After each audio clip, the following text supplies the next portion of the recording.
الحمد لله نحمده ونستعينه ونستغفره ونعوذ بالله من شرور أنفسنا ومن سيئات أعمالنا من يهده الله فلا مضل له ومن يضلل فلا هادي له وأشهد أن لا إله إلا الله وحده لا شريك له وأشهد أن محمدا عبده ورسوله صلى الله عليه وعلى آله وأصحابه ومن تمسك بسنته إلى يوم الدين أما بعد.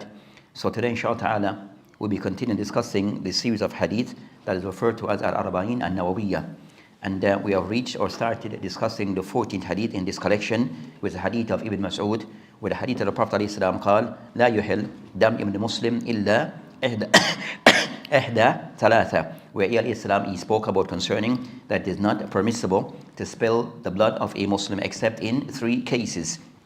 Then I mentioned الثيب الزاني والنفس بالنفس وتارك لدينه المفارق للجماعة. So he mentioned as for those 3 group of people that their blood is allowed to be spilt and their life. Then he stated that concerning that the one who's been married and also and fell into zina. Second, he mentioned a life for a life.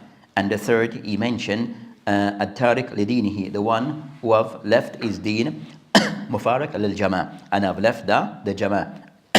And he mentioned the hadith rawahu Bukhari Muslim, and that the hadith it is narrated by Imam Bukhari and also Imam Muslim. So in the last lesson that we had when we discussed this hadith, that we appointed, we started to discuss concerning that one, that we discussed concerning the takhrij of the hadith by mentioning some of the sources of this hadith, then starting with Imam Bukhari and Muslim, and that we highlighted, if we were to refer back to the book of Bukhari and Muslim, that we see that a difference in the wording that is mentioned here from the wording that is actually inside Bukhari and Muslim. So we explained or discussed those matters.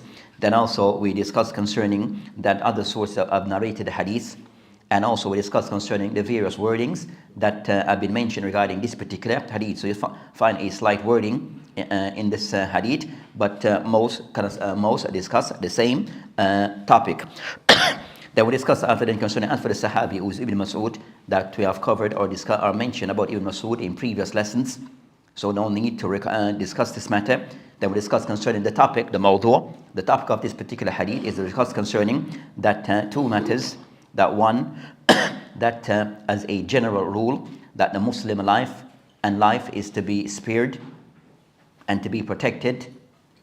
Then it mentioned, but under certain circumstance, then that can be revoked. So under certain circumstance, that can be revoked, where the person, if they were to carry out certain act, then the person, it could lead to the person that as a form of punishment, that a person, his life could be taken. And this particular hadith, that is stated 3 of those cases or reasons where a person's life can be taken because of the things that they have done. Also, we highlight concerning this particular hadith, also it discussed concerning matters that cover concerning aqidah, regarding concerning those who fall into major sins, how they are to be treated, and the ruling that to be passed regarding these matters. And also it discussed concerning ar-ridda, so regarding concerning passing judgment on others based upon them falling into certain major sins, or also the person falling into those matters of ridda that are things that nullify the person Islam. And also it is concerning that goes with these concerning the fiqh that goes with these particular the fiqh that goes along with these, or the ahkam that goes along with these acts that are mentioned. So regarding a zina, it has its own rules regarding rules that applies to zina, regarding the ahkam of zina. Also matter regarding al-qatl, then also that also have its own rules. And also regarding ar-ridda, also have its own, which is ridda, apostasy. So ar-ridda is apostasy, where a person leave the fold of Islam. So those are the things that we have covered in the previous lesson, and today inshallah ta'ala that will be continuing concerning what are the benefits that can be taken from this particular hadith. So starting regarding concerning, so we'll be starting today regarding concerning, discussing concerning the matter that relates to those 3 categories of people that are mentioned, that they are and the rule that applies to each case. So those 3 categories of people that due to the act that they perform or fell into, that of the punishment that their life can be taken. So they mentioned regarding concerning that So of those matters I mentioned concerning, so we said on the ordinary circumstance, on a normal circumstance, that the Muslim blood and the lives of people is to be honored and protected, and no one is to shed the blood or take a person's life without justifiable reasons. But under Islamic law, and also in every other law system that we might find in every country, that that if certain things are done, the person violates certain rules, then of the consequence of this, that the punishment could be death. So in some countries, and of recent, that some countries are trying to do away with, they said, the death punishment, and they're more so would imprison a person, as in some countries they give him a sentence for 120 years plus more. So they give him a person, and so most likely the person like this, the person sentenced really to a death sentence in prison. Now, so in Islam, regarding certain matters, that the punishment is somewhat have been stipulated, that for certain crimes that there's specific type of punishment. So regarding this particular hadith is a discuss concerning at what point and under what reason a person's life can be taken. So it mentioned three cases. So regarding that discussion regarding this hadith, it mentioned regarding concerning la yuhil dam ibn Muslim. So regarding concerning a Muslim, that his life is to be honored and be protected, except in three cases. It mentioned al-thayyibu al-zani. So in the case of a zayd, an exception is made. So of those exception is a case of a thayyibu al-zani. So a person who falls into al-zina. So it mentioned a person who falls into al-zina. So as a general rule regarding these cases that are mentioned, that if a death penalty is passed upon a person in Islam, or there is a punishment, then it is not to be applied except in the case where there's an Imam.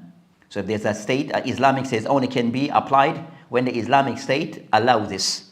So it is meaning that it's not upon the individual. A person might have fell into these crimes or these acts, but it's not upon the individual citizen to apply the punishment upon the person. So as a rule concerning this vigilante type of punishment is not allowed. So this punishment is to be handed out by way of the judicial system, and they would pass the judgment, and then also along with this the appropriate punishment according to the Sharia. So as for the individual person, the citizen, then it's not for him to do so, pass off to carry out his punishment upon anyone. In some of these cases, so regarding these cases that they mentioned these three cases. So regarding the first concerning that, as for they mentioned concerning that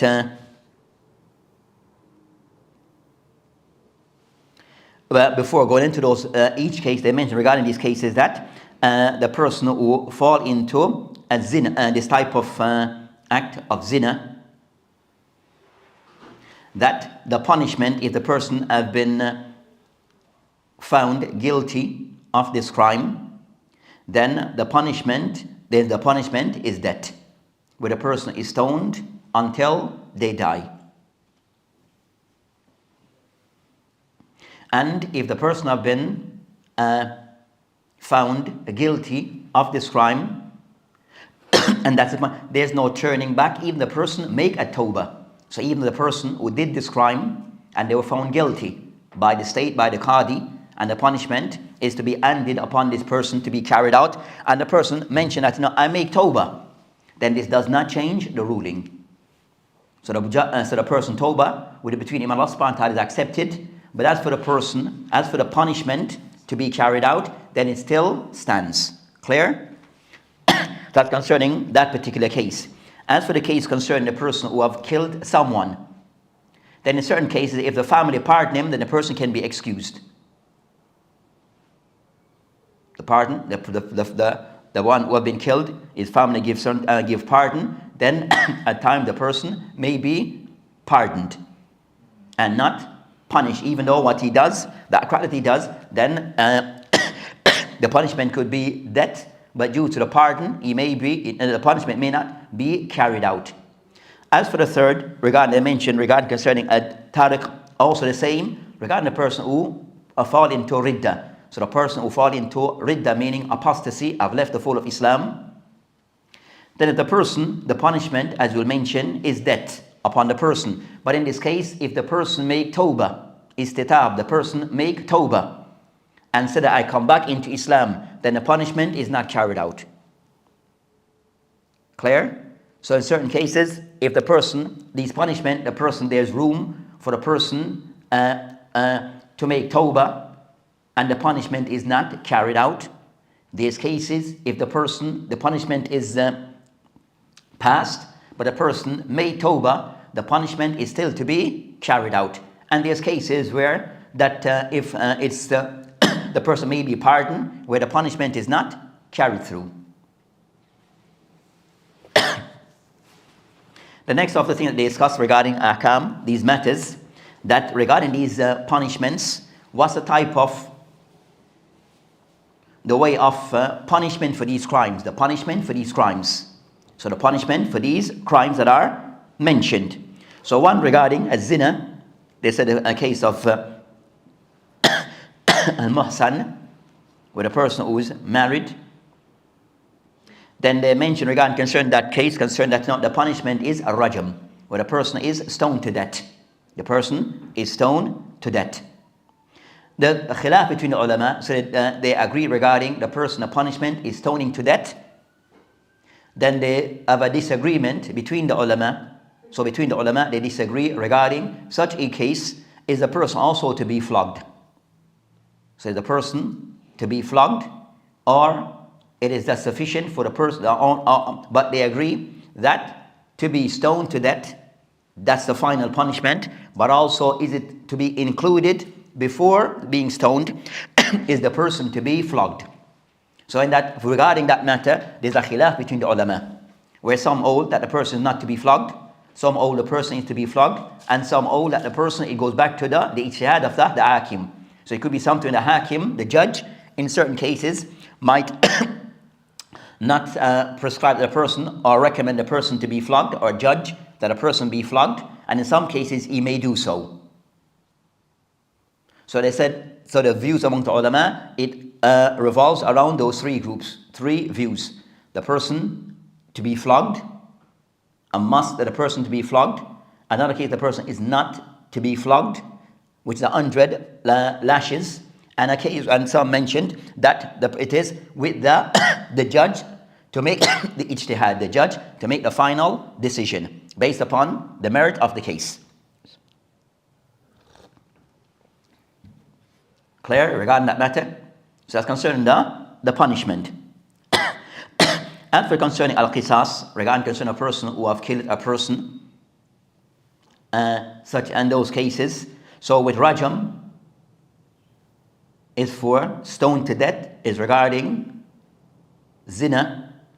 As for regarding the case of a person being killed, then they mention that the punishment be as safe.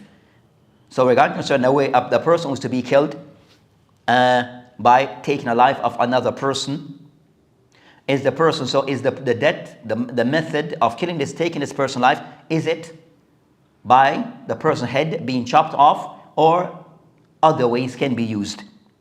So of the ulama, you have a khilaf between the ulama on that matter, where some of the ulama all concerned that the person is to be killed by way of his head being chopped off. So with them, other forms of punishment regarding the person being hanged is not a method. Also for the person to injection, then that's also not a method, as they stipulate the person is head to be chopped off if he's to be killed. Where others, and that's so that's with the ahnaf, some of the ulama, that safe is the method, and others of the Shafi'iyah, that they hold that a person could be killed, that is dead could be by other than with the safe, other than with the sword.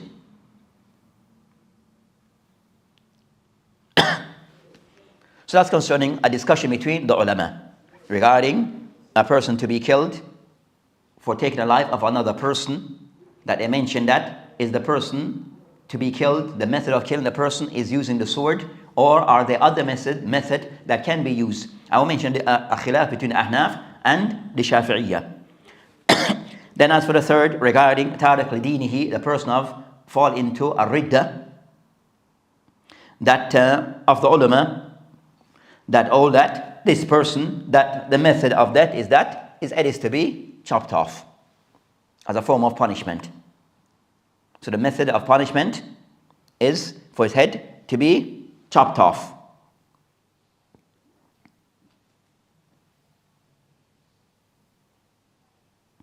As for the person who was mentioned, the person responsible for this, and this is the head of state, by which in today would be the way of the judicial system. So by way of the judicial system, that they carry out this responsibility regarding looking at these cases and passing the judgment and also the punishment. And also regarding that if the person to be killed, so they were the one, the judicial system will be the one to supervise regarding the person being punished. It's also of their duty to supervise. So in case of the person is head to be chopped off, they usually have their people who will carry out this act. So you have certain people that will be there that have the responsibility and the duty that they will carry out this act. So certain people, designated people, do so. Also regarding these type of punishment, that they are normally done in public. These punishment that they are normally done in public. So as a form of deterrent for others for not doing these sins. So they're normally done in public.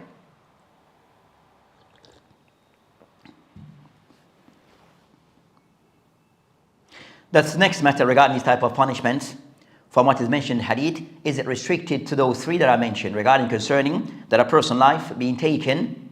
Is it restricted to only these three? As I mentioned, illa bi-ihda thalatha. So it mentioned that the life of the Muslim to be honored, to be preserved, is in safe to be preserved and honored and protected, except in three cases. So is this Hadith? So is only these three cases where a person's life can be taken. Where the ulama have mentioned regarding concern to that, you have other cases where other hadith indicate that a person's life can be taken for other reasons than the three that are mentioned here. So a person's life can be taken for other than the three reasons mentioned here.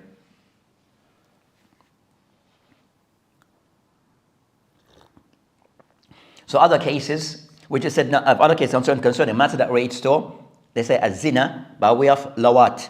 So regarding concern those people who are involved regarding people who have homosexuality and these type of that. So the punishment for this also is death. Also, a person who have relation with a family member. Yeah. So incest, a family member, that also, or they said maharim, then that is a form of punishment of death. Also, some of the ulama a sahir, that also regarding of cases they mentioned, a sahir, a person who is also involved in magic. So a person involved in magic, the practice of magic, then also the death, the punishment for that such a person could be that of death. Also, another fourth is also the death punishment is regarding a person who have relation with an animal. So the person who have relation with an animal, then also the punishment for this is death. Also, they mentioned regarding concerning other things, we are discussion regarding concerning at-tariq as-salah. So also a person at-tariq as-salah. So regarding a person who abandons completely as-salah, the matter is right that of the ulama who hold that the punishment for such a person in this case is death. As they say tariq as-salat, then it's also a form of ridda, a form of the person leaving the fold of Islam. That with some of the ulama. Also of others who also the death punishment can be handed upon is regarding bughat wal khawarij. So those people who somewhat the bughat wasail and those people are somewhat create that the robbers and people who create so the bughat, the ones who can somewhat go against the state or revolt against the state, then the punishment for those people could be death. And they mentioned regarding concerning qutta at-turuq, those people also who highway robbers, Also, and also they mention regarding concerning of those also that the death punishment could be handed upon them also sahib al-bidah. So sometimes at times sahib al-bidah, that the punishment upon them, the punishment for them could be death. So those are different group of other cases where the death punishment can be applied. The people of bidah, the people of innovation.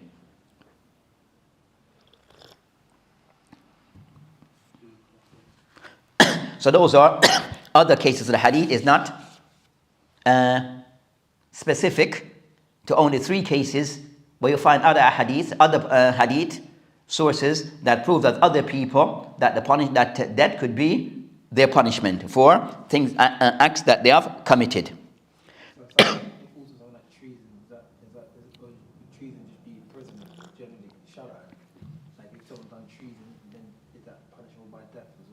And that would be that could be concerned that could fall under, as we mentioned, concerning al-bughat.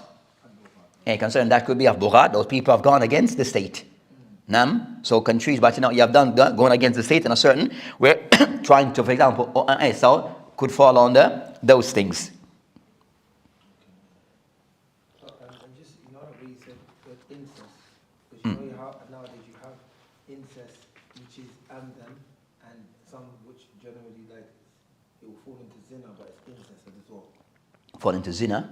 Yeah, because for example, they might have relations with someone, and then they found out that it was their sister. You have these cases. Okay. So There'll be different. If the case, for example, like these Muslims, the person, for example, committing of zina, in that case of incest, that the person had a relation with a person that he didn't know was a family member. You understand? And so that wouldn't be the same thing. The person did not know. You understand? So the person did not know that this person was a family member. Then they had a relation. Then found out. For example, just a scenario: a person married someone that was a family member that he did not know, and then after they have children and all that, then later on found that looking at that we are actually related. Then in that case they would be separated, but they wouldn't be said to have, you understand, committed an act of deserving certain punishment, but has been separated because it's been known. They have come to know that they are actually not related of those people that they are not allowed to marry, if that's the case.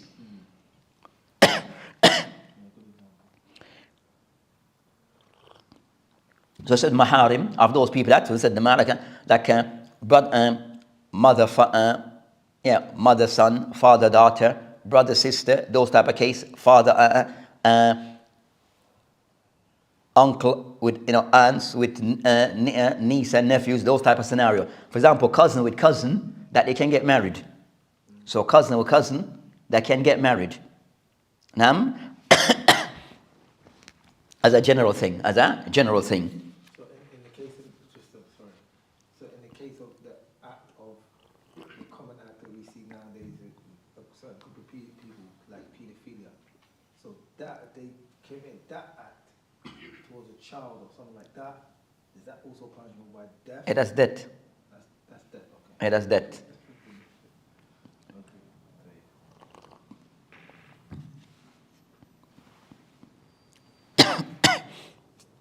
Even if they didn't do sexual, do they have to go? Yeah, but sexual, so that is regarding if something sexually occurred.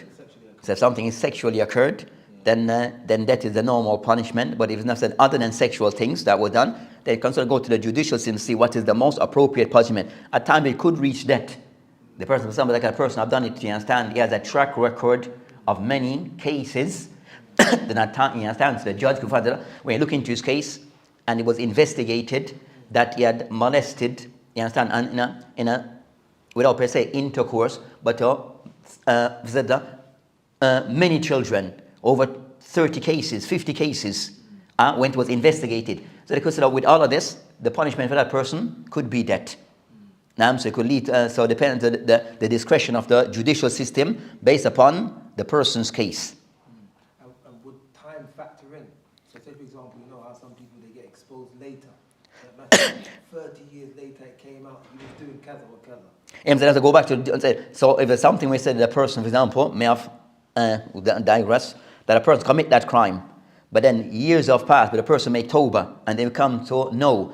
If it reaches the case, the judicial system is for them to now look into all those factors. So the case will be investigated, put all the parts together, and then the judge will make a judgment based upon, you understand, the case and its merits, and what is brought forward.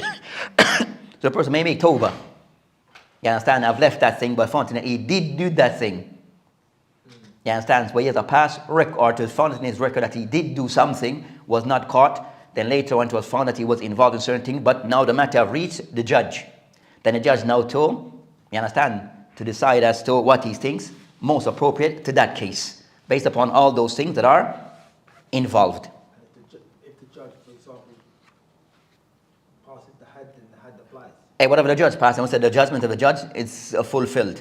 The judgment of the judge is carried through.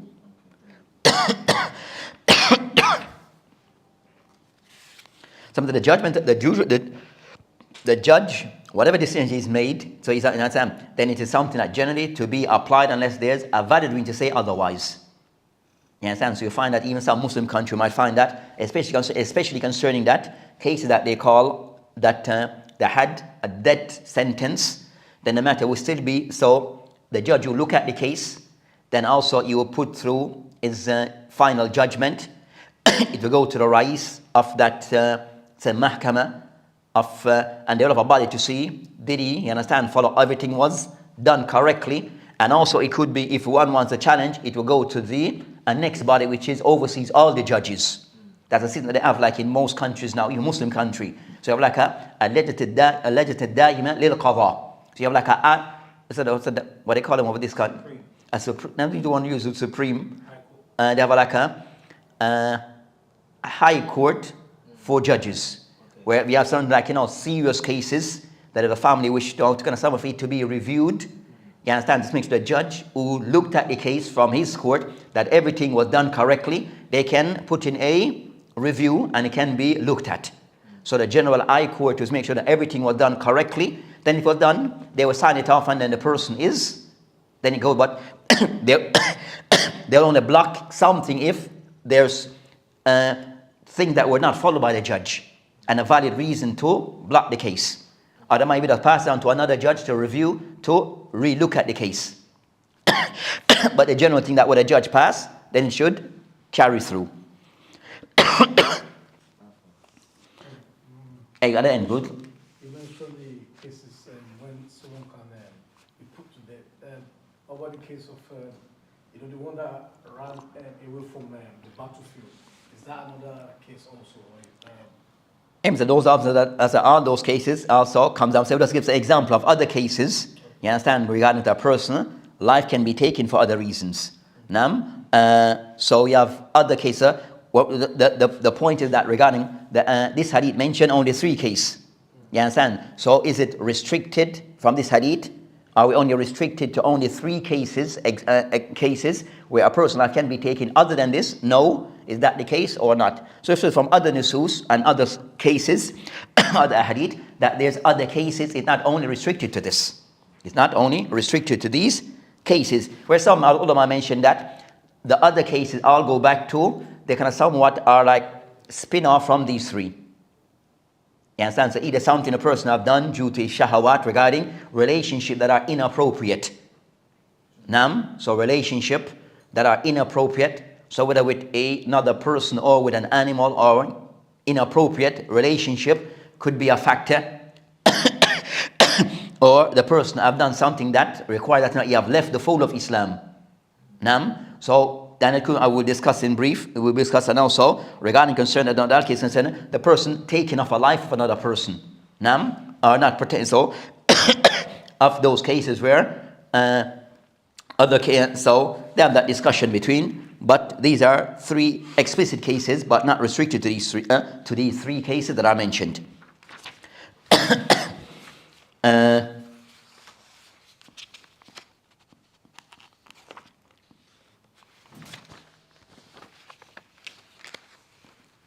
So they mentioned Thayyibu Zani as the first case. So just as a case, I said that, just as an expert, said that some of the ulama, or some at the discussion regarding, is the case where this hadith of Ibn Mas'ud, that what other cases regarding people have been taken is a case of this hadith take precedent and is used, and all the other cases are not applied because this hadith will serve as in a bab of nasikh wal mansukh. Now I'm say that this hadith, it abrogates all the other cases. Is that the case or not? Or all are used based upon their own merits? Now so this hadith is not too special to mention all the cases that a life can be taken, only these three. But all the other sources also are valid and to be applied. So you have that discussion between, is this hadith take precedent, this hadith of Ibn Mas'ud, which is going to take precedent over all the other cases, or all the cases are used accordingly. All cases are used accordingly.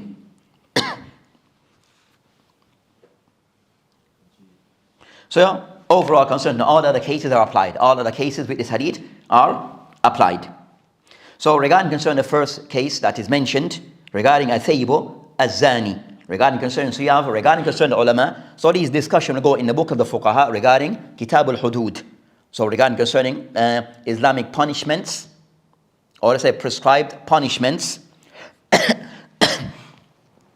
So that do they say holy punishment? Do they say this? There's no such thing. No. Okay. So as for the prescribed punishment, as outlined in the Sharia regarding case of az-zani. So say az-zina, as a general, as in general, that the ulama, they approach regarding zina is of two types. So zina, regarding concern a person who is muhsan, and muhsan is a person who is that, as we would have discussed concerning a person. So this is the case concerning that the person who was involved in a legal marriage. So this is al-thayyib az-zani. So al-thayyib is a person who at some point was married legally, Islamically. So they mentioned that concerning, so it could be a male or a female. So the hadith concerning al-thayyibu az-zani, it applies to al-thayyib, applies to both male and female. And what is intended by al-thayyibu, in meaning concerning al-thayyibu, is regarding concerning a person who is said a muhsan. So muhsan is a person, as they mentioned, a muhsan is a person who is Muslim, aqil, balig. So a person, a Muslim of sound mind. Or some mention this person who is aqil, balig. So the person is of sound mind, above the age of puberty. الذي حصلت منه what في نكاح صحيح, where the person was involved in a marriage and he had intimacy with his wife, or the intimacy occurred. So muhsan, a thayyib, is the one who's a person of sound mind, above the age of puberty, was involved in a valid marriage and did involve in intimacy. So that's a thayyib. The other person is a bikr, which is a person who hasn't been involved in intimacy. So when I look at, so based upon that categorization, so the person who's a bikr, the punishment for them is different from that of a thayyib or thayyiba or thayyibu. So the person who has been married, and that person had been married. So this hadith is in regard to the person who have tasted marriage, a thayyib. By way of to also understand regarding a thayyib, that a person doesn't mean the person has to be involved in a marriage at this moment when they fell into zina. So meaning a person got married 5 years ago. A person was married 5 years ago. In your marriage, had a child between husband and wife. Then 4 years after marriage, they divorced. Another child. Then one of those who were involved in that marriage, they fell into zina. They are not married, but they had relationship with someone. Clear? So the person now is single, a divorcee, and they were involved in a relationship. Then that person is what? thayyib. But even though the time that they're involved in that, even though the time they commit a zina, they were single and not married. But because they were married previously, that's still old. So the punishment for that person would not be of a person who's a bikr, a single person. Not that, but a bikr doesn't mean a single person. Mean you haven't been haven't been involved in intimacy. So that person, as the scenario mentioned, that the punishment for them would be death. The punishment would be death.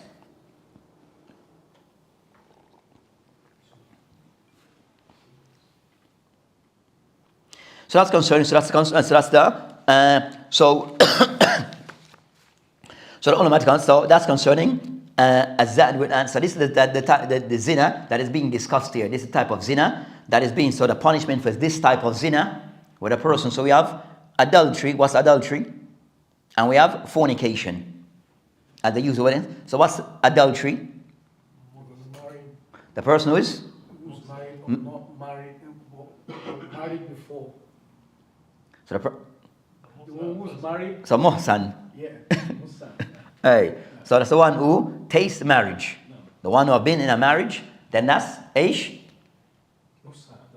adultery. Then we have fornication. So fornication is the person who have been in a relation, but they're have no previous marriage before. Does not have a previous marriage.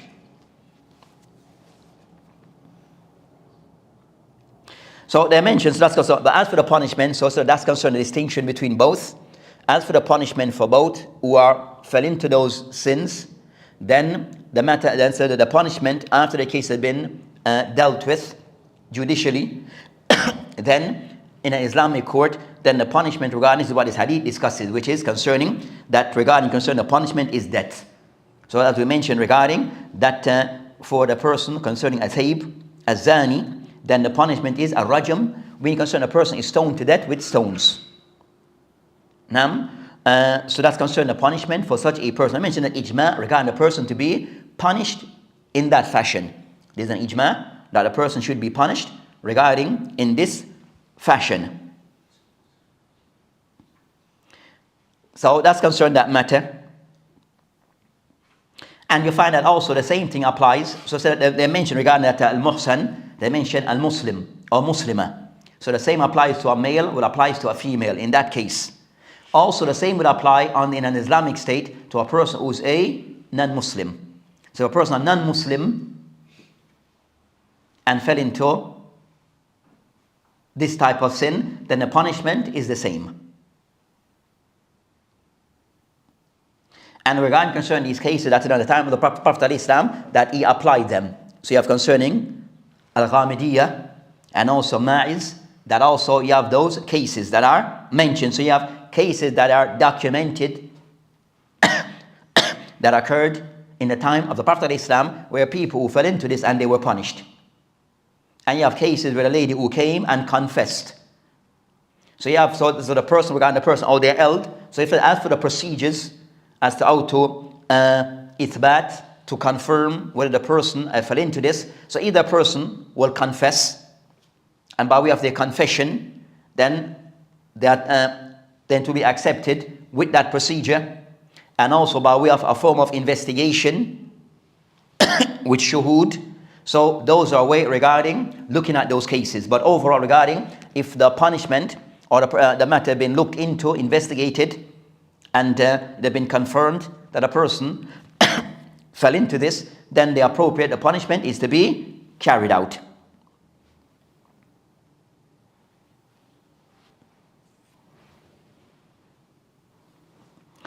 So that's concerning ijma between the Muslims. Ijma bayna al-Muslimin regarding a rajam, regarding a person who falls into az-zina, lid al-thayyib. Mr. Diab of contemporary, so that matter is somewhat established. We'll find some of contemporary because of what of some who their thinking process regarding of some of the hudud of Islam, that either they are trying that they have tried to deny some of these cases regarding rajam, And you have some high-profile individual who somewhat have kind of somewhat reject this. So you have high-profile people who have reject this, who have a following. It's a high-profile people. They look to them as a scholar who have reject regarding that rajam is a form of punishment. Now, one of those persons died just months ago. Who was of those people who said no instrumental that a person who is looked to have followers all over the world regarding rejecting of these things. So you have people of that like. So you find the people who, but based upon the, so they mentioned that this punishment from Yahud type of punishment. So this type of punishment that they can somewhat try to dismiss them. So you do have those who may try to dismiss it. With whatever way that they may try to do so with. But you do have those who try to dismiss these type of punishment. Even the hadith for these things are found in Bukhari and Muslim. But you do have the ones who Allah mustan.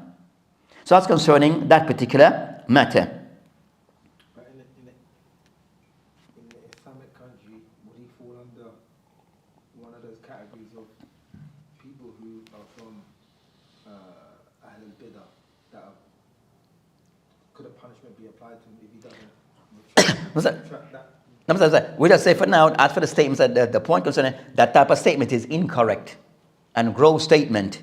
You understand? So the main thing that's not to understand that at times you might find people who have a following, people are looked upon as people of ilm, but those people regarding, in certain points regarding Islam, that they themselves they misrepresent Islam.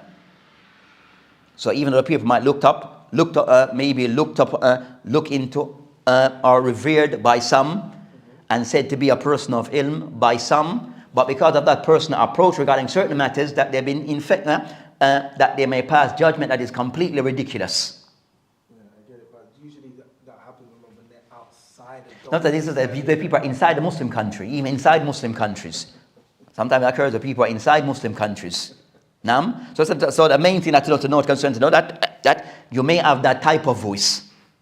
And that message that is out there, and picked up by others who said, because the people are following, then people who wants to justify that position from other places may use this person as their type of reference to justify them coming to that conclusion, which was said that view, it has no basis because it goes against everything.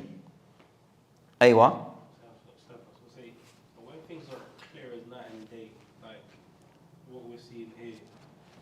Some verses in the Quran. How does someone come with any tahwilat? What? There's sometimes I find that a person might understand that. I said sometimes they already come that they try to explain away those texts. They try to find some way. They use the word to water down to explain away the text. They call it tahwilat al-fasida. But they'll have some way to justify it. So either said that is referring to the Yahud and to other people, not to us. You understand? But they find some ways, or they attack the Hadith. So they try some ways, also that was meant for that time. Then he said, no, the Prophet he did it, yes, for example. But he said, okay, afterwards, have we seen anyone apply this? According to them. You with me? So they'll find some way, some mechanism to kind of somewhat to water down the understanding. But you might find that becomes a trend with certain people. That certain things that they find that in today's society, people might, the global world, might kind of somewhat have may try to attack Islam and those things. So those people try to explain away certain things that are well known. So you have those ones that kind of somewhat eventually try to water down things.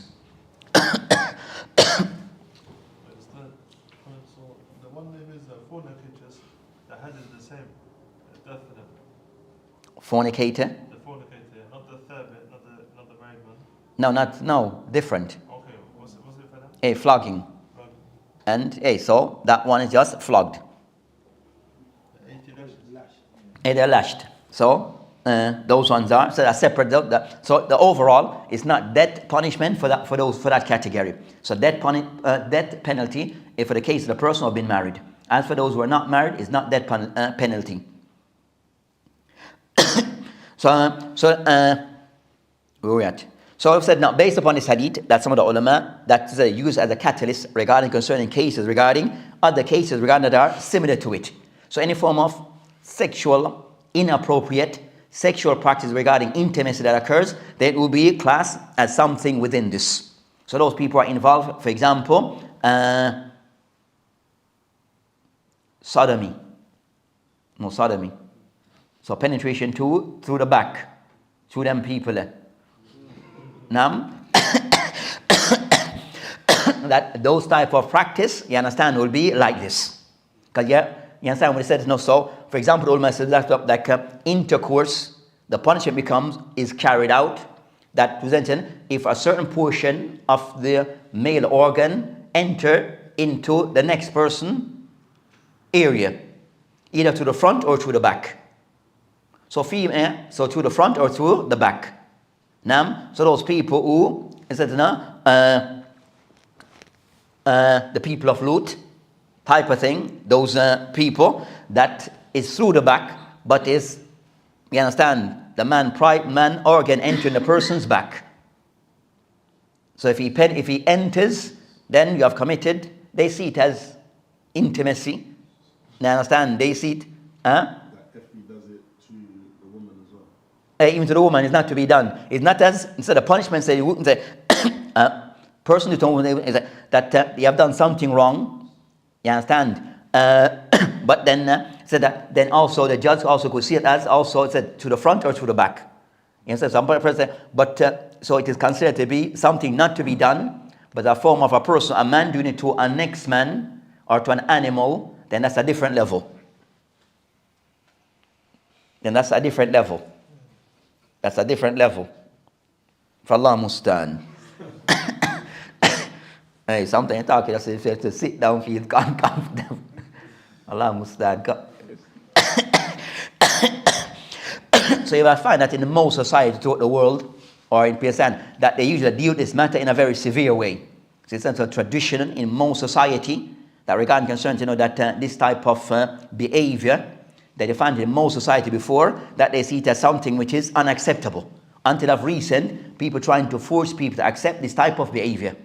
But it's something which is so even concerned in the Christian book and mainstream Christian preachers that they will condemn this strongly. And from the Yahud, they will condemn this strongly. And the Muslim will condemn this, and all those who said religion is unacceptable. So no faith of some type of, or some type of morality that will accept this type of behavior. But said, people of, that no matter being looked into, that maybe people who have this tendency, that's actually a mental illness. It actually could be mental illness. Okay, so that's the first case regarding concerning that. Then the second mentioned an-nafs bin-nafs, where a person have taken another person's life. So a person have taken another person's life. So in that case, that the ulama concerning taking of a life, in the books of the fuqaha, that they discuss concerning a life for a life, that and when a person could be killed. So you have like some put it into 2 categories, and some put it into 3 categories. So concerning qatl al-amd, where the person did intend, deliberately wanted to kill that person. So you did go out with the intention of wanting to kill the person, and also you killed him with an instrument that if it is used, it will normally kill. So meaning, for example, a person have acquired another person, he goes to the person's house and he has a gun and shot the person. So you intend to harm the person and also use an instrument that can bring about that will bring about death. So the person use a cutlass, a machete, and chop the person. Then that instrument, it kills. So that should the instrument was used can normally bring about death. So that's considered the person amdan. So that's considered the person intentionally wanted to kill that person. So the second degree, so that's you have a degree now where shibl amd. That's the person that, or I said khata. So the next would be khata, with a person that you and a person get into an altercation, and you punch him, and he fell back and died. But because you're in a fight with the person, so normally out of punching up, people don't die from this. So it becomes so the person maybe the person out it was done out of khata, the person didn't intend to kill. It was not intended to kill the person, but when he punched him, he died. Or he slapped him and he died, but that was not the intent to harm, but the person, he died. Then you have a shib, which is shib al-amd, where the person that didn't intend, but use something that can bring about death.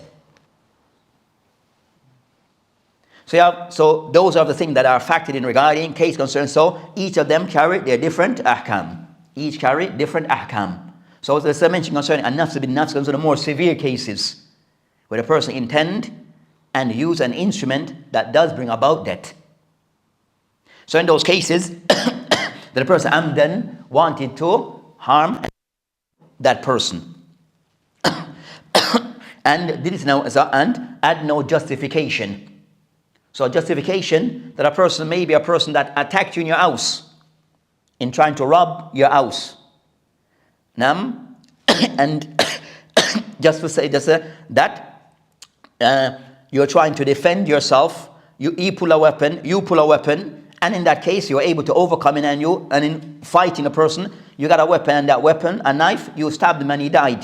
Then in that case, you're justified.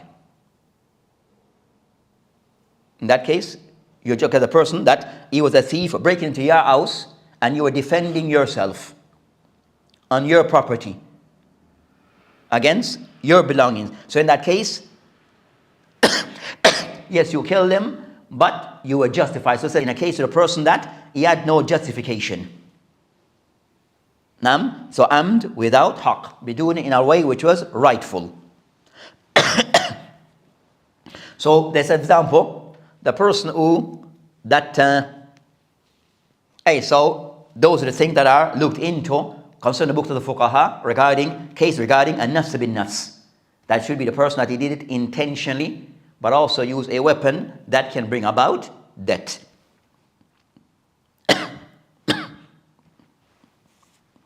So you have some. So that applies to death, as we mentioned that at times in certain cases that the family can pardon the killer. The family, so the judge might pass the judgment, but then the family that they can pardon a person, or they also agree with the person that they want retribution for the person to be killed. So at times he could be pardoned. At times the person could be pardoned by the family.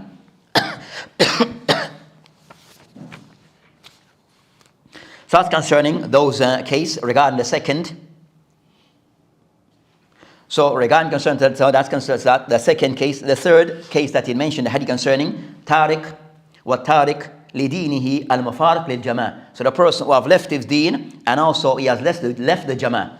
So I mentioned Tariq lidinihi. That's the main core regarding the reason why the person said to be a murtad and apostate, because he have left the deen. So they mention al-mufariq, where he has isolate from the jama'. That's just going to somewhat to reinforce. So it doesn't mean that because the person that just decide to live away from the Muslim body, automatically is said to be a murtad. That's not the case. So a person who decides to live away from the community, to isolate himself, it doesn't mean the person have left the fold of Islam. So it is the case concerning at-tariq li-deen, the person have left the deen. So the reason of the person being said to be a murtad, that he has done something that invalidate his shahada, is Islam. He has done something to invalidate his shahada. So that's the reason. So I mentioned the things that can be of the reason for a person to leave the fold of Islam, to be deemed to have left the fold of Islam. That of those reasons, it could be matter raised to i'tiqad, could be due to shak, doubt. It could be due to certain actions or at-tark. So it could involve different things. So the person could be due to reasons that he take on a belief that of the people of kufr. That he believe, he come to the masjid and pray, but he believes that Isa ibn Allah. Naam, yadun billah. So a person to believe in that, then that's a belief of kufr. Naam, so the person was to take on a belief. So even though he may say, I'm Muslim, but he has certain type of belief that can nullify his Islam. Naam? So yesterday the Shaykh was kind of pointing out, you might find that if you might find cases like those, that a person, what they call Nawaqil Islam or Iman, that things that can invalidate the person's Islam or Iman, by the person due to certain things that the person have taken on, or have done, or have said, or have doubt about, or have left, can nullify his Islam. So, as we mentioned concerning, it could be things of i'tiqad, things of belief, that a person, it could be things of shak, the person, does Allah subhanahu wa ta'ala exist? He has doubt. He has doubt regarding the message of the Prophet Islam, that he came with Islam. So that type of doubt, then that is an act, we said an act that can take the person outside the fold of Islam. It's an act of kufr. Consider the Prophet being a prophet and being a messenger. Yes, I believe Muhammad as a person, a man, was a prophet, a messenger. He has doubt. But he's saying, I'm Muslim. But he's doubting this. Then this is an act of kufr. Or I mentioned regarding the person that doing certain acts. The person go and he make sujood to a sanam. That a person make a dua to the deceased and ask them for things that should only be to ask from Allah subhanahu wa ta'ala. So these are things that by the person action is the act of kufr. Or the person that he mock Islam verbally or written right things. And we find today, Allah mustan, that we find that people now that and sometimes I find the appropriate way to deal with these cases, they will find that these things we'll find that that we said one for the Muslim, that people going around burning the Quran as a show of their the discontent of Islam from them and disapprove of Islam, that they go around burning the Quran in public. No, not Muslim. Non-Muslim. So their way of showing whatever their feelings towards the Muslim Islam, that they want to go around and to do these type of things. Other people do other things. So some of those things that are the things the Muslim have to look at and think about regarding, rather than try to magnify those crazy actions, unacceptable actions. How to manage them. Don't give them more, they said, airtime. Give them more publicity than they need. So yes, those things to be challenged appropriately, but also not to give them more publicity than they're deserving. So it's us, the Muslim, to see how to manage those cases. How would a person, when you're saying publicize, would that be just like, okay, we'll transfer this to this brother, so, and then he transfers, is that part of the If the public science center, for example, that some people, that Muslims, everyone comment, the Muslim, what's that, people that they react, we call them things, reaction videos, what they call them, whatever they call them. You understand? So you have these people that amongst the Muslim, their duat or whatever, they're reacting to people's other things, whatever is going on in the world. These things, you don't need to be these things to react to them, we give them publicity. You understand? So a person, you understand? So of those reaction things that a person also, he wants publicity. So he discussed the thing that will bring attention to himself, isn't it? So he discussed the thing that he said, no, the thing that's going on now and creating publicity. So I said some of those cases for those Muslims not to publicize that and give that attention. Okay, you're showing the person, you're showing this person. Why you need to show the people this? Why are you showing us that? We don't need to see that. So maybe so finding a proper way to condemn those things, but without giving them further publicity. Why I need to show a person, you understand, doing certain things, then comment about it. But what they're doing is something that, you understand, a woman dressed a certain way, and you want to criticize it. Do I need, you understand? Criticize people dressing inappropriately, but don't show the woman dressing that way. Because people are going to see it. You're exposing our people. As one of the Sheikh Hafidullah that he came months ago, that Sheikh from Haytham Sarhan, that sometimes he said that, I think he mentioned that, something about, and you want to do good, but sometimes you might bring about more problem. You want to do good, but sometimes you might bring about more problems. So sometimes these cases, that's kind of people who do it, consult with others regarding if you want to react to certain things, even to do what? React to certain things, discuss with other people who are more level-headed.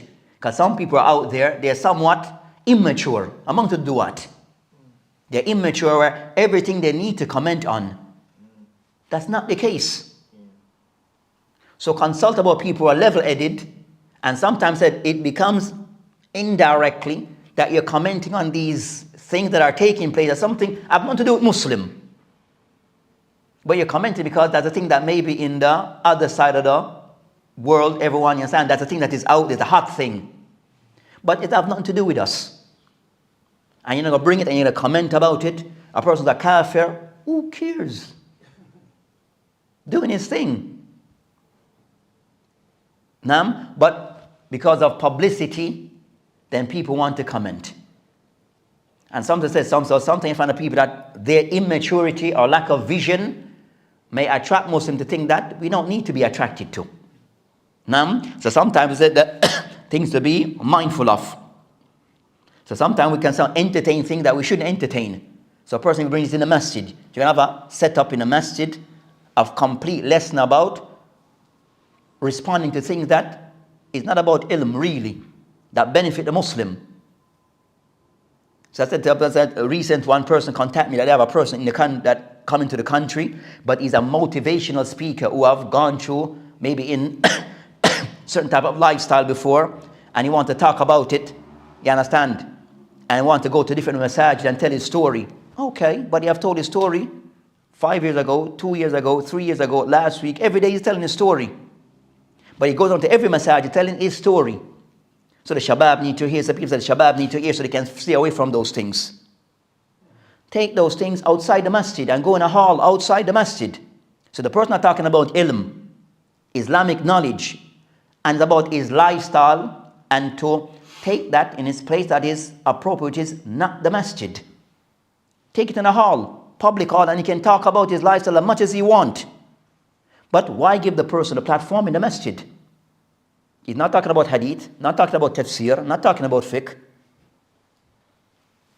So I said, publicity, sometimes we have to be mindful and what's appropriate and what's not appropriate. But sometimes some people, their way of thinking it is also that it has its own problem. So I shahid, where we at? So things that we have to be, so back concerning leave of the deen, that also could fall into things regarding that in different things. So it's not just, you understand, the person does stop being Muslim. And as discussed, so that's of the things regarding those matters, regarding concerning the person leaving of deen. So it goes back to hukum pal akharina. So it also goes regarding that also the person that they have made that decision that they choose to leave Islam. Then that's when those things apply. So those matters that at times in a Muslim country, if it goes back to the court, it will be them to look at the matter to see whether to carry out such a punishment. So it will be for the court to see whether to carry out such a punishment regarding those cases. And other things they would do, the hakim, that to see concerning, give the person opportunity, maybe they have some shubahat. So the judge, so in those cases regarding concerning passing hukum, that a person is a murtad. It could be a case regarding the person who can look at the case and pass a judgment. It could be an alim or it could be a judge. As a judge, also that is a person, also that the judge also is an alim. You expect the judge to be a person also an alim, a person who has studied Islam and is an alim. But also he takes the role of being a judge. So an alim meaning he's not a judge. So a person who's an alim give fatwa, but he's not a judge. So both the judge and the alim can look at the case. The alim passed the judgment on as the hukum in general, on that particular case. As for the punishment, it's not for him to say to pass out regarding the judgment. That I pass a judgment, this person is a murtad, so you go and kill him. It's not for the alim to do that. It's not for the alim to do that. But the judge is the one who said, yes, this case of this person is a murtad, and go and punish him accordingly. That's for the judge to do. And it is fulfilled, but not for the alim. So that's the thing to be mindful of. So both can pass judgment, but one judgment, it can be carried through, and that is the qadi, the judge. So also the judge and the alim may give the person also opportunity to see maybe they have some shubahat. So the person may have some shubahat. They have some doubts in their mind, misunderstanding. So they have left Islam or fallen into acts of kufr, but because of a misunderstanding from their part. They didn't do the appropriate research, or they will listen to another person they see as an alim, but he's misguided and led them down the road of misguidance. So the person may have those type of shubahat. They have those type of misunderstanding based upon other people may have misled them, or they themselves didn't look into the matter appropriately. So the judge may give that opportunity, or the alim, when he sits with them, regarding trying to clarify certain matters that they may have. And then if the person, then either the person after that, the person either then recant what they're upon, or they still remain steadfast upon what they're upon.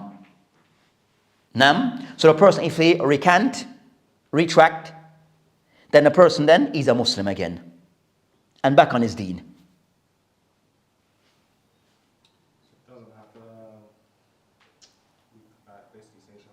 As yesterday concerned, Jazallah Khair, Shaykhuna, that mentioned regarding those cases, it's not necessary the person have to repeat the Shahada. He just recant the thing that you understand? He just recant the thing that the errors that he fell into.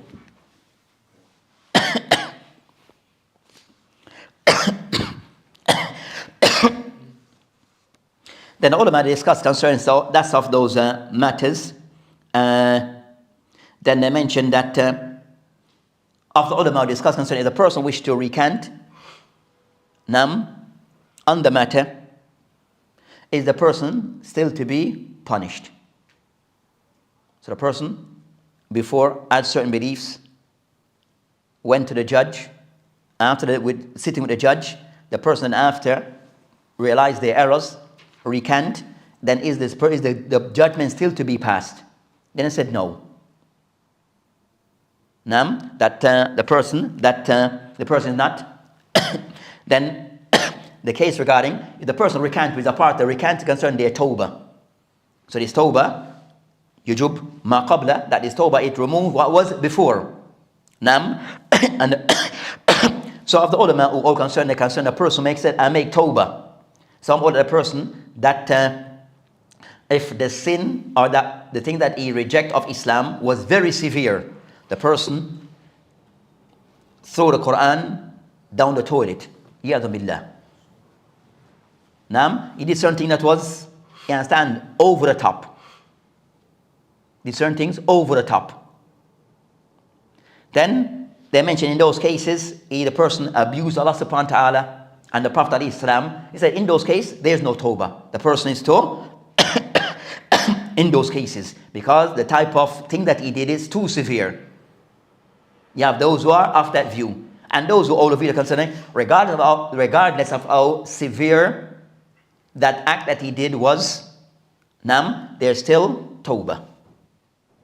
And that's the view of Ibn Taymiyyah and some of the ulama, that regardless of the sin severe, as concerned in Islam, concerned to mention a tawbah, tahdim ma qabla, that Islam, it removed tawbah, it removed anything that was before. It breaks down, it removed everything that was before. So regardless of how the person severe of the sin, the fact that he made tawbah and recant, then it is accepted. So that's concerning of those matters. That call is as-sahih, that the person, regardless of the sin, that Ibn Taymiyyah and others who take to that view, as mentioned by Allah subhanahu wa ta'ala mentioned, قُلْ يَا عِبَادِي قُلْ يَا عِبَادِي الَّذِينَ أَسْرَفُوا عَلَىٰ أَنفُسِهِمْ لَا تَقْنَطُوا مِنْ رَحْمَةِ اللَّهِ إِنَّ اللَّهَ يغفر الذنوب جميعا. So Allah subhanahu wa ta'ala mentions Surah Al-Zumar that قل يا عبادي, say to my servants, الذين أسرفوا على أنفسهم, those who have done wrong to themselves, have wronged themselves in whatever sin or act that they have committed. لا تقنطوا من رحمة الله, do not lose hope in Allah subhanahu wa ta'ala's mercy by way of the bab of Tawbah is still open regardless of your sin. Regardless of the sin. I would say no, that so that's concerning those matters. So regarding concerning a ridda, it applies concerning the bab of ridda, it applies regarding a person who is a Muslim leaving Islam. Then that rule applies a ridda in that case, what we're discussing. As for a person who was a Christian leaving to become a Jew, then for us that's their problem. With me? Nothing to do with us. So, but some denomination amongst them, I see the person leaving to be a Christian, to be a Jew or whatever, they might see it in their religion as apostasy. Yeah, and amongst themselves, they might see certain things as apostasy. But for us, have nothing to do, you understand, it's not a punishment for us. It's not a crime which is that is punishable. Or a person who was a Christian or Jew who come into Islam. Naam, for us, alhamdulillah. Naam, so for that, so in those cases, the rule of ridda, it applies in cases with a person who's said to be a Muslim, who have now left the fold of Islam. So that's concerning those things that are mentioned here. So as we mentioned, that the third regarding hukum, passing judgment on others, that they have left the fold of Islam. So either it is done by the person by confession, that a person have confessed that they have left the fold of Islam, or their action is very apparent. Their action is very apparent. So a person may not say anything, but their action, we said, is very apparent. He was Muslim, he used to come to the masjid, then now the person is on the road calling to, you understand, Christianity or whatever. So it's very apparent. So even though he said that I didn't, but from his apparent action, it showed that he has left the fold. He's on the street, calling to Christianity. Don't come to the masjid, you talk to him, said, you understand? So by his action, it is apparent. And then you have those cases where it may need to be looked into. The person not apparent is questionable, but still need to be investigated. Needs to be looked into, that they may do certain things. Is the act of kufr or not? Those things go back to the ulama. Those cases go back to the ulama to look at regarding passing judgment on that person. Who said, no, passing judgment on people is of those things that it does occur where there's things that can be done that the person said to have left the fold of Islam and become an apostate. So that is something that does exist. Now, and that rule and those cases have rules that applies to them. So it shows regarding those matters. So it said now also a caution regarding people not being hasty to pass judgment on others. Not being hasty in passing judgment on others. So yes, it is something that can be done in a justifiable manner, where regarding passing judgment on others, it have rules and guidelines. It have rules and guidelines that this person is a kafir. The person that we know to be that's said to be a Muslim, someone says is a kafir. Then a person to present his dalil. Nam, solid dalil. You're passing judgment on a person who's supposed to be Muslim. A person passing judgment that fulan mubtada'. Then also for you to bring strong, solid dalil. You're passing judgment on a Muslim that you have left the sunnah. Saying the person is a fasiq. Then also bring evidence. So passing these judgment on others that's supposed to be Muslim, that needs to come with solid evidence. And also we don't take these things from people who are qualified. So you need to listen to a person then and to kind of somewhat give him some type of platform. The person must be qualified from the start. If he's not qualified, I said, we don't need to give that person any platform or airtime. Now, if a person come to you, then send him to someone. Go to someone who's more. Go to alim fulan and put your case to them. As for trying to convince me and go to Alim Fulan and then see what he's saying, or put your case to him and let him take it from there. But if the person is not qualified, then he's giving no platform regarding what he's saying. Unless he brings strong things from the ulama, that also it is, as I said, that it is valid points. It is valid points from the ulama, not from fulan wa alam. So that's concerning those matters concerning the hadith. So the hadith in general show that that Islam first is there regarding preserving of life, and also regarding the person's honor, the person's lineage, the person's property. These things, Islam honors these things, and that a person should not no one to overstep the boundaries regarding these things to another person. And that Islam have given also cases where that a person's right can be taken because of certain acts that they have committed. So the person have committed certain acts, then certain things can be certain that their life could be taken and the likes based upon the act that they have committed. And finally, that not all of these are same regarding the person said to be leave the fold of Islam. So the person may fall into zina as a sin and punished. It doesn't mean the person have left the fold of Islam. So he's buried as a Muslim and given all the rights of a Muslim deceased person. Now, as being buried, as being washed and buried, the Muslim is giving these rights in general. Now, the person also, the second case, the person that have killed another person. So the Muslim who have killed someone else also is giving, you understand, that he is still said to be a Muslim. And the third case regarding the person who dies as in a state of apostasy, that if the punishment was passed upon them, then that person is not given the rights of a Muslim because he's not deemed to be a Muslim. So that inshallah ta'ala we end wabillahi tawfiq. I've got two questions when they're coming off. Because I have a move. Okay. Off of this thing. But one or from that thing on this. No, not from this. From me. Okay.